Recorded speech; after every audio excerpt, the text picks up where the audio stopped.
It may surprise you to learn that there is a weak link at the base of all of computing security. And I thought I'd talk about it today because it turns out this weak link plays a fun little plot point in a novel that I have coming out December 8th of 2025 called Coherence. If you're interested, Coherence is available for pre-order on Amazon. And if you would like some more information about that, you can go to aaronrparsons.com and just click on the book link for Coherence there.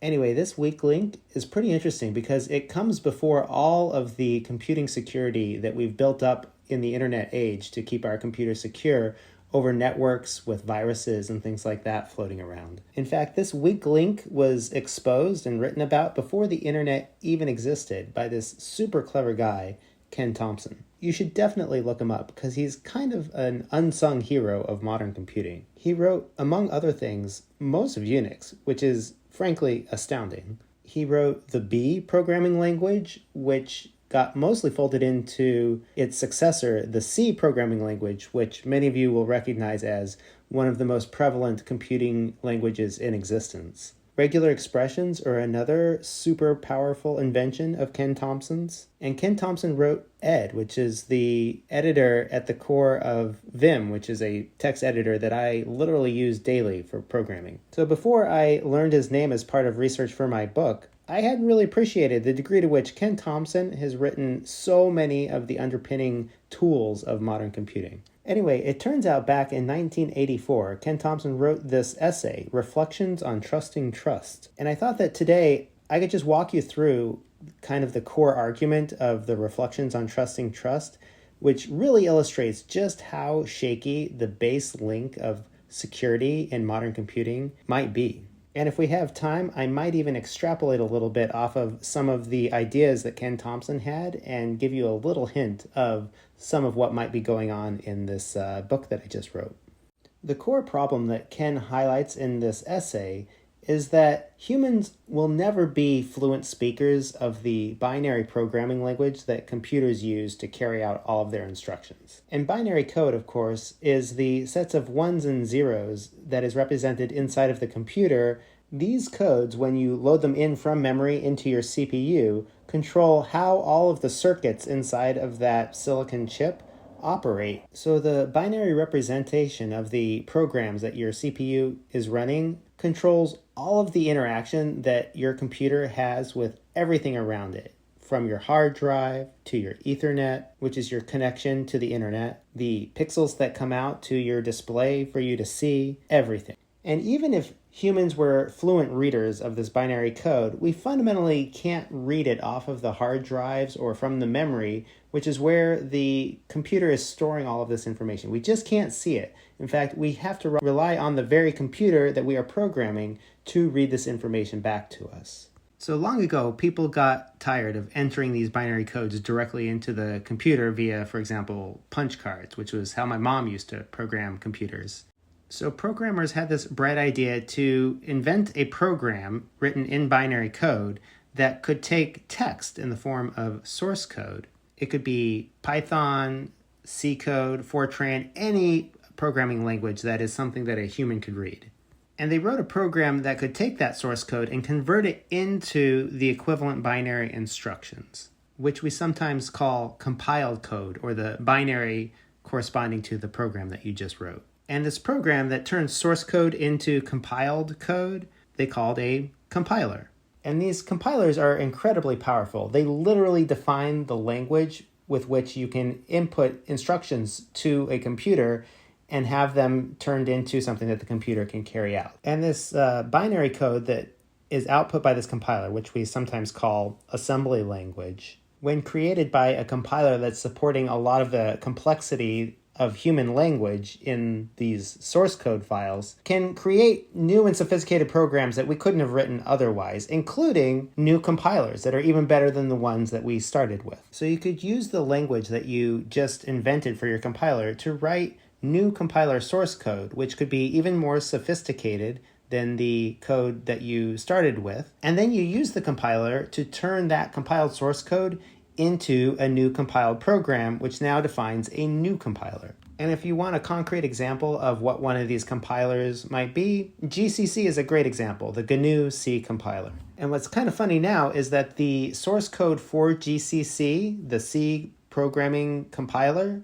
is written in C. So you see how there's this kind of recursion built into compilers, that they define the language and then it becomes possible to write the compiler for that language in the language that you just defined by the compiler. So that's some pretty cool recursion if you think about it. But that kind of recursion was just the thing that Ken Thompson was worried about when he wrote his essay, Reflections on Trusting Trust. Ken Thompson was worried that it would be possible to change the source code of a compiler to do something nefarious, something untrustworthy. For example, suppose you wrote into the source code for GCC a clause that checked if it was compiling GCC, and if so, then you inject the following code, which says, quote, if compiling GCC, do this. And you'll notice that that injected statement contains the source code for itself. But suppose you also bundled with this if statement a second check, and this is the one that really had Ken Thompson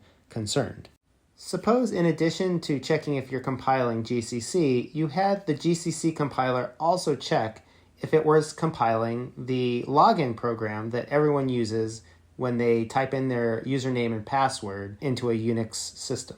And maybe if it detects that it's compiling this login program, it adds in some code there that would allow a universal password to exist for every account so that it would let you into anybody's account. You've now created a backdoor that any hacker could use to gain access and maybe even complete control over that computing system. So Ken Thompson actually did this. He used a legitimate compiler program, something like GCC, but back in 1984. And he used that compiler, which we'll just call GCC, to compile his hacked code into a new version of GCC that had this backdoor clause inside of it. And I'm writing this in orange here just to illustrate that this is not a trustworthy GCC. This is one that has been hacked. And of course, I'm picking on GCC and login and Unix here, but this literally applies to any computing system. So Ken Thompson did this. And then this is really interesting. He removes the code from GCC. He hacked the source code. He made this orange GCC over here. And now he's removing the code back out of the code base for GCC as if he had never done this at all. But interestingly now, if you use the orange GCC here, the one that was compiled from this hacked code, and that GCC is used to compile this clean GCC code, it's going to result in a hacked GCC again, because remember, this GCC has the code for perpetuating itself by detecting if it's compiling GCC and injecting the hacked code into the original source code, even if it wasn't there already. So the end result of this recursive hack is a GCC binary on your computer that perpetuates itself, continuing to produce from clean source code a hacked version of itself. And it's almost undetectable unless you're reading the binary output of GCC. And this is the weak link in the essay Reflections on Trusting Trust that Ken Thompson was so worried about. It was the fundamental fact that these compilers can be doing something nefarious unless you can vouch for the compiler that was used to compile the compiler. Which is to say that the security on any computer is only as good as the compiler, and every compiler was relying on the validity of the compiler that came before it. This is a chain of trust that has to be 100% vouched for in order to trust the final output of any compiler program. And all of the security measures that we take after this, having good passwords or encrypted communications between different computers, is all for naught if the programs that are sitting on the computers are not themselves trustworthy when they are checking your passwords or encrypting your data. All of that is undermined if we can't trust every compiler in the chain, from the first compiler that was written in binary code to the one that was just used to compile your login program on your latest distribution. Nothing can be secure unless that complete chain can be vouched for. Now, I found this idea very intriguing, and I stumbled upon it because I was looking for a method for my novel, Coherence, to undermine the security of basically every computer on the planet. Now, I don't want to give away too much of the plot of my book. You'll have to read it to find out the full story. And I do want to emphasize that this hack is not the entirety of the story of my book. This is just one little piece in a big drama that involves people, it involves relationships. There's a lot going on in this book, but this is just a fun little piece that I found really intriguing. That there's this disconnect between the binary code that is sitting on a computer and the source code that is our understanding of what that computer program is doing. And this disconnect between these two representations effectively represents an informational barrier between the humans that are understanding what the computer is doing and the computer's understanding of what the computer is doing. But I got kind of interested in this book about how thorough of a barrier you might be able to put up here. For example, suppose as part of this hack that you put into GCC, you didn't just hack the login program, you also hacked the whole operating system that your CPU is running. And you intercepted the communications between the CPU and the hard drive, the CPU and the Ethernet or the internet that you're using to talk to other computers. And maybe even if it changes what is displayed to the user so that it could just show you a lie. And I started to become convinced that it might be possible to essentially put a perfect barrier around a CPU, to make a lie happen on a computer so thoroughly with such consistency through all the communication between that CPU and anything else in the outside world that it could be talking to, that you might not even be lying anymore, that the lie could become the truth because all communication with the computer reflects this alternate truth that it has created.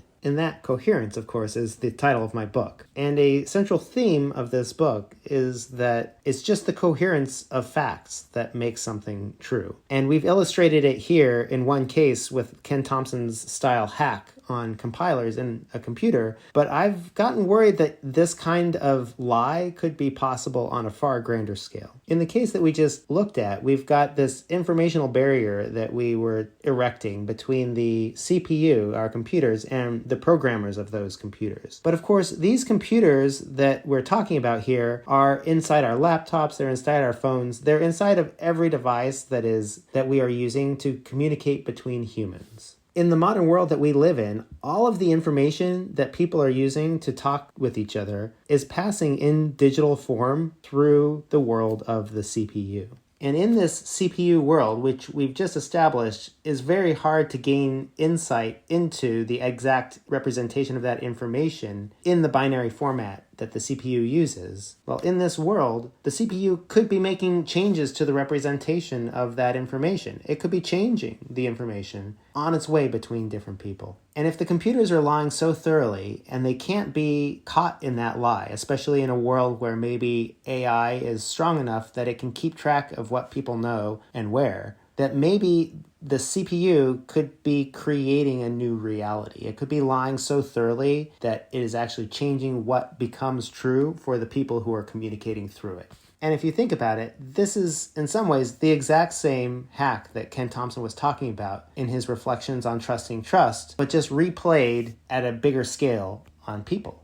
So it may be that this weak link that Ken Thompson discovered at the base of computing or cybersecurity could actually be a weak link at the base of essentially all of truth. Because at the end of the day, the only thing that defines what truth is might be the coherence between the different facts that we are able to measure. So I'd encourage you to take a look at my book, Coherence. You can go to aaronrparsons.com. It's available both in ebook and paperback format. And in it, you'll learn more about this idea that truth could be changed at such a fundamental level that you might be able to change the world.